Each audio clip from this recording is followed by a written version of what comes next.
I know some of you are going to swipe through this video, but before you do that, just take home one message. Remember that hair transplant is a surgical procedure. There is no going back. Once the die is cast, you have to complete the journey. There is no pressing the reset button. When you consider a hair transplant, there is no room for impulsive behavior, for gullibility, for mismatched expectations. And this is true for anywhere in the world, not just Turkey or India. If you think you're getting your hair transplant done in the United States of America and you'll be safe, you got another thought coming. For the rest of you who have not clicked away, let's discuss the concept of long hair transplant threadbare.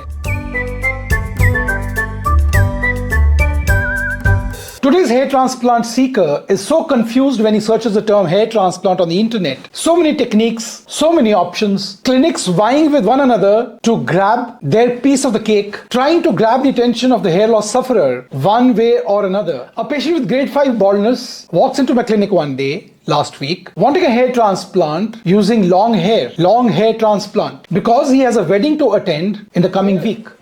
And when I inquired where he got this information from, he shows me this. Are you tired of short haircuts because they limit your hairstyling options? Do you dream of sporting long, luscious locks but are hesitant due to concerns about hair transplant procedures? Long hair transplant is the answer. Say goodbye to limitations and say hello to the freedom of long hair. Welcome to long hair transplants. Only some of you who have been on this channel long enough will realize the dark side of the statement, because the process of graft shedding and graft wastage through shocked hair follicles have both been discounted in this claim. And for those who do not, I will explain in this video. Also, see this tall claim and yet another before we get on to the explanation in greater detail, dissecting long hair transplant down to the bone. If you choose an unshaven long hair transplant, you may be able to return to everyday tasks within days without anyone knowing you have undergone a hair transplant. Redness, scabbing can be obscured under your existing hair and you can maintain your original hairstyle. And yet another, getting married and there is no time to wait for a hair transplant result in 6 months? Well, you can get a long hair transplant instead. So easy, such a quick fix. And that's what people are looking for. People who are misinformed, who have not done their research properly. Broad daylight scams that carry well past dusk into the dark night, because people will believe anything. When we talk about long hair transplants, we are taken in by two concepts which sound very attractive: the donor hair preview and the recipient area preview. Now, what do these terms mean? Now, first, the donor area preview. This means that the doctor as well as the patient has a preview or a window into the future of how the donor area will look after many months of the hair transplant. Much like checking a YouTube video before you post it to see how it will look once it is posted. Now, what is the recipient area preview? It gives a window to the patient, a crystal ball he can gaze into to know how his look will be when the hair grows out. But in all this, what is left unstated are two important things, and we do not want to hear them because our vision is blinkered by hard sell. And why this happens, I'm going to explain to you just now. So hang on and I'll be back.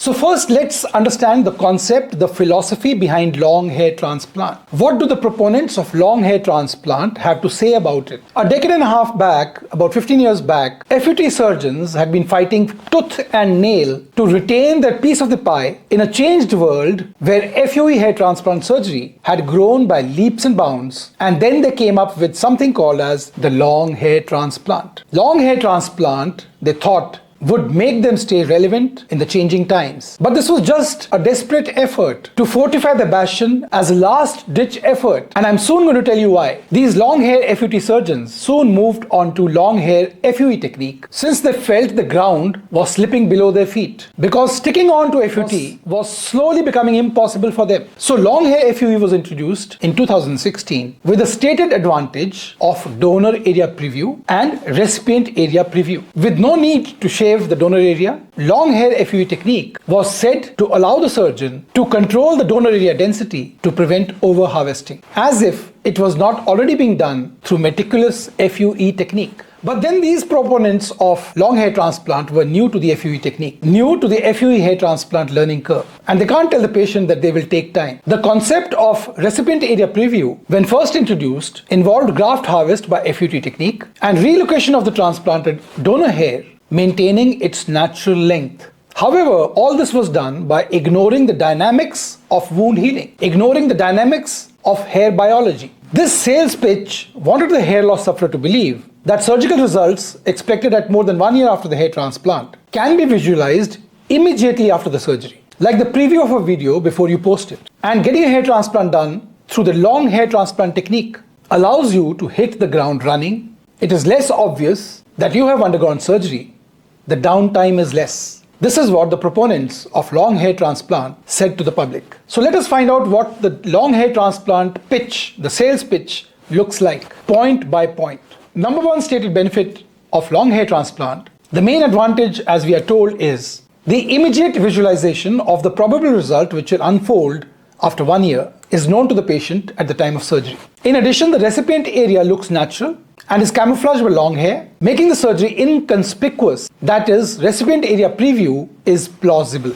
The second stated advantage of long hair transplant is the concept of donor area preview, and I have told you what it means. The third advantage of long hair transplant is the concept of hair curl preview. This has great clinical advantage in hair transplantation, in the eyebrows, in the sideburns, and also the temples, where it is critical that hair curl matches. Fourthly, the stated advantage includes less post-operative pain, no linear donor scar, and no need for donor area shaving.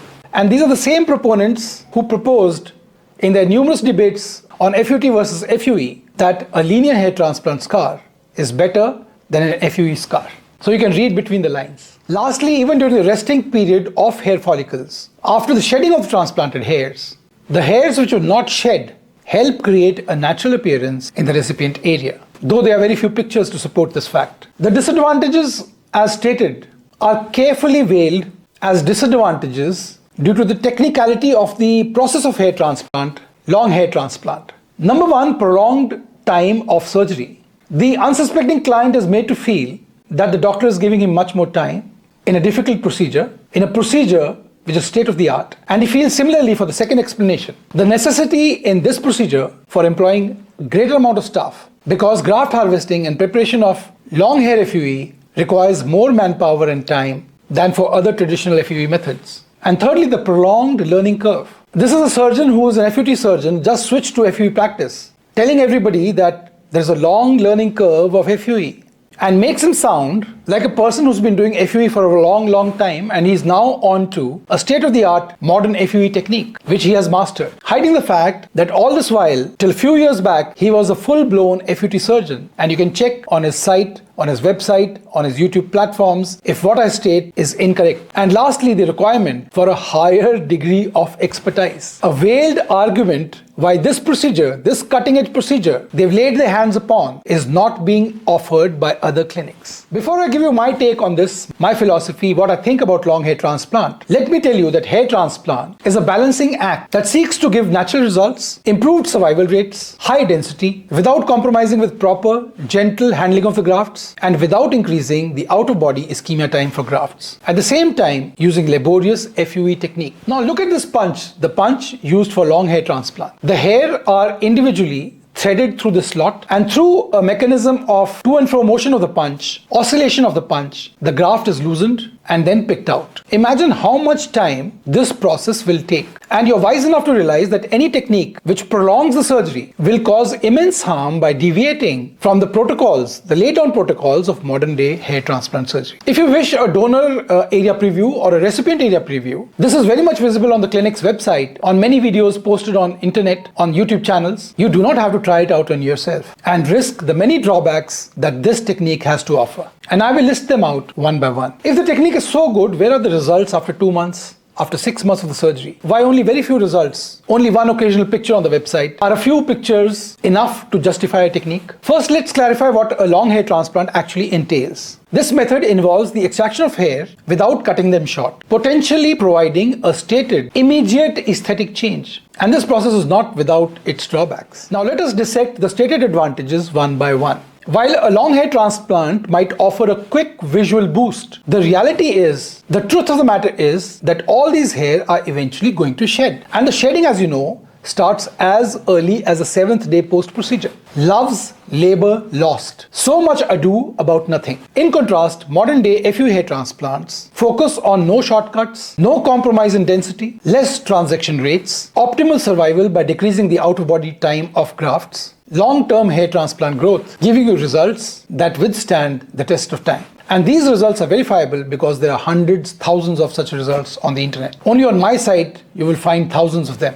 On the other hand, long hair transplant has nothing to support its technique, and then higher risk of complication. The method of long hair transplant, keeping the hair long during the harvesting and during the placement of grafts, markedly increases the complications. The manipulation of long hair follicles, it is common sense, will lead to greater trauma, greater out-of-body time of grafts, resulting in follicular damage and even uneven hair growth. By opting for modern techniques, modern-day protocols of modern-day hair transplants using FUE technique, rather than whimsical newer concepts like long hair transplant that cannot withstand strict peer audit, you reduce the risk of complications and ensure the health and viability of each follicle. And lastly, the financial implications of long hair transplant, which entails greater staff, greater time in the clinic, more instrumentation, is bound to be much more costly than accepted modern techniques of hair transplant surgery. Patients are just paying a premium for an illusion, a momentary illusion of longer hair during the next few days. Penny wise,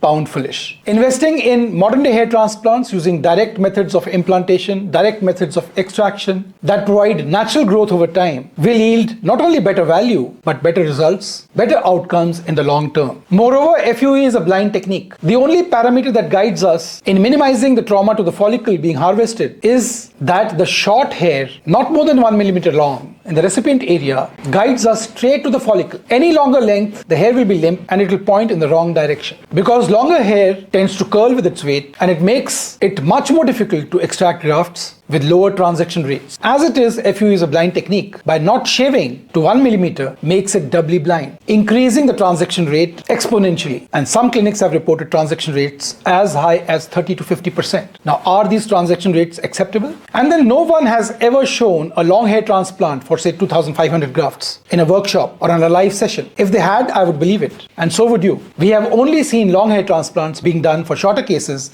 for eyebrow restoration, for mustache restoration, for scar restoration, for eyelash restoration. And these procedures only entail up to maximum 250, 300 or even up to 500 grafts. Well, that is not sufficient to state that this is an ideal process for male pattern baldness, for doing grafts up to 2,500, 3,000, 5,000 grafts to the head. And then when you use long hair, the entire area, the recipient area becomes so messy. Grafts get entangled with each other because there's serum which is oozing out, crust that is forming. Just consider the condition of your head once the crust is forming, once you're spraying, you're cleaning it in the morning and evening. You're not going to be in the clinic all day long. These hair get entangled with one another and form a big mess, causing graft loss through dislodgement in the first 48 hours. Secondly, when you make slits in the recipient area with surrounding native long hair, again there is a half a chance that you're not being guided properly while slit making towards the direction of the hair root. And if you want to achieve high density, you are unknowingly or knowingly causing so much damage to surrounding hair follicles, native thinning hair follicles, causing so much of shock loss, which can be immense, and not only immense, it can be permanent. So much of wastage both in the donor area as well as in the recipient area,